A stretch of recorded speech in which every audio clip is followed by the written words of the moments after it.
আজকে তোমাদের কাছে শেয়ার করব খুবই সহজভাবে একদম হোটেল স্টাইলে হালিম রান্নার রেসিপি। আজকের হালিম রান্না করব রাঁধুনি হালিম মিক্স দিয়ে। আর এইটার ভিতরে কিন্তু দুইটা প্যাকেট থাকে, একটা থাকে হালিমের মশলা, আরেকটা থাকে ডাল চাল মিশানো। বড় প্যাকেটের মধ্যে চাল ডাল মিশানো থাকে। আর এইটা আমি একটা গরম পানি নিয়েছি একটা বাটির মধ্যে, এইটার মধ্যে ঢেলে দিয়ে নেড়ে চেড়ে মিশিয়ে রেখে দেবো। আর এইদিকে আমি একটা কড়াই নিয়েছি, চুলাতে কড়াই বসিয়ে দিয়ে এখানে তেল দিয়ে দিচ্ছি বেশি করে পেঁয়াজ। এই পেঁয়াজগুলো আমি বেরেস্তা করে নেব, বাদামি কালার করে ভেজে নিব সবগুলোই। পেঁয়াজগুলো বাদামি কালার ভাজা হয়ে গেলে সবটাই পেঁয়াজটা তুলে নিব। আর আজকের হালিমটা কিন্তু আমি খাসির পা দিয়ে রান্না করব। আমার কাছে গরুর পা, খাসির পা এগুলা দিয়ে হালিম রান্না করলে বেশি মজা লাগে। আমি তো এর আগে গরুর পা দিয়ে রান্না করেছিলাম, আজকে খাসির পা দিয়ে রান্না করছি। খাসির পা গুলো ভালোভাবে ধুয়ে পরিষ্কার করে নিয়েছি। এবার যে কড়াইতে পেঁয়াজ বেরেস্তা করে নিয়েছিলাম, পেঁয়াজ বেরেস্তা তোলার পর ওইখানে দিয়ে দিচ্ছি কয়েকটা কাঁচামরিচ, ফালি করে কেটে রাখা কাঁচামরিচ। আরও দিয়ে দিচ্ছি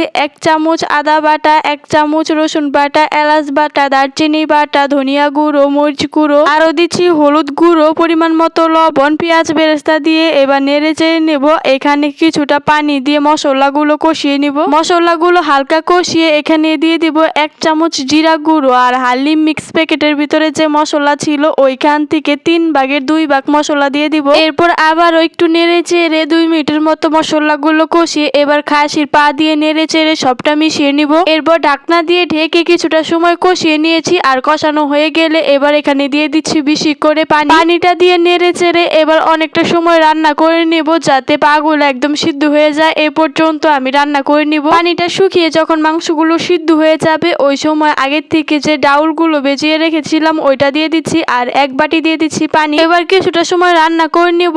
আর এর মাঝে এখানে যে হালিম মিক্সের বাকি অর্ধেক মশলা ছিল ওইটা দিয়ে নেড়ে চেড়ে মিশিয়ে নিলাম। হালিমটা যখন 90% রান্না হয়ে যাবে ওই সময় আমি এখানে বাগার দিয়ে নিব। এর জন্য একটা কড়াইতে দিয়ে দিচ্ছি রসুন কুচি আর শুকনা মরিচ আর রসুন কুচি ভেজে নিয়েছি। আর ওই কড়াইয়ের মধ্যে কিছুটা পেঁয়াজ বেরেস্তা দিয়ে এরপর হালিমের মধ্যে দিয়ে ভালোভাবে মিশিয়ে নিলাম। এই সময়টা অনবরত নাড়াচাড়া করতে হবে, না হয় কড়াইয়ের নিচে লেগে ধরতে পারে। এরপর কিন্তু আমি চুলার জালটা কমিয়ে কিছুটা সময় রান্না করে নিয়েছি। এই তো হালিম কিন্তু একদম রেডি। আর হালিমটা কিন্তু আমি বেশি ঘন করিনি, আবার বেশি পাতলাও করিনি, মাঝারি ঘনত্বে রেখেছি। হালিম রান্না করতে করতে একদম রাত হয়েছে। ভেবেছি এই রাতের বেলায় বাইরে বসে সবাই মিলে হালিম খাবো। এর জন্য সবাইকে হালিম বেড়ে আমিও একটা বাটিতে বেড়ে নিয়েছি। এবার আমি হালিমটা সাজিয়ে নিব। এর জন্য হালিমের উপর দিয়ে দিচ্ছি পেঁয়াজ বেরেস্তা, শসা কুচি, ধনিয়া পাতা কুচি, কাঁচামরিচ কুচি আর 1 টুকরো লেবু, 1 টুকরো করাচি লেবু নিয়েছি। আর এই তো আমাদের হালিমের ফাইনাল লুক, দেখো কতটা লোভনীয় হয়েছে। আর খেতে ভীষণ মজা হয়েছিল,